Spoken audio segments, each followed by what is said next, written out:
வணக்கம் ஃப்ரெண்ட்ஸ், உங்கள் ஏஜிகே மணிகண்டன் பேசுகிறேன்.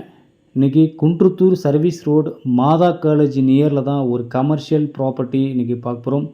ஆன் ரோட்லேருந்து ஜஸ்ட் ஒரு 30 மீட்டர் டிஸ்டன்ஸில் தான் இந்த ப்ராப்பர்ட்டி வந்து அமைஞ்சிருக்கு. இந்த 40 ஃபீட் ரோட்டில் இந்த ப்ராப்பர்ட்டி அமைஞ்சிருக்கு. North west corner property, well residential ஏரியாவில் தான் இந்த ப்ராப்பர்ட்டி வந்து அமைஞ்சிருக்கு. ஒரு நல்ல ஒரு ப்ராப்பர்ட்டி, அதுவும் ஒரு கார்னர் ப்ராப்பர்ட்டி. டைமென்ஷன் 40க்கு 60, நார்த் வெஸ்ட் கார்னரு. இந்த ப்ராப்பர்ட்டி வந்து ஒரு இன்வெஸ்ட்மெண்ட் இருந்தாலும் சரி, உடனே வீடு கட்டி வர மாதிரி இருந்தாலும் சரி, ஒரு நல்ல ஒரு ப்ராப்பர்ட்டி. இந்த 2400 ஸ்கொயர் ஃபீட் இந்த ப்ராப்பர்ட்டி. இது வந்து ஒரு 3 சப்டிவிஷனாக பண்ணி ஒரு 3 வீடு கன்ஸ்ட்ரக்ஷன் பண்ணலாம். ஒரு நல்ல பில்டருக்கு இது ஒரு நல்ல ஒரு ப்ராப்பர்ட்டி அமையும். இந்த விலை வந்து பார்த்தினாக்கா 3500 ரூபா தான் அது per square feet rate. Miss பண்ணிடாதீங்க. ஒரு கமர்ஷியல் ப்ராப்பர்ட்டி, ரோட்டுக்கு ரொம்ப பக்கத்தில் இருக்குது. நம்ம சேனலை சப்ஸ்கிரைப் பண்ணிக்கிங்க. தேங்க்யூ.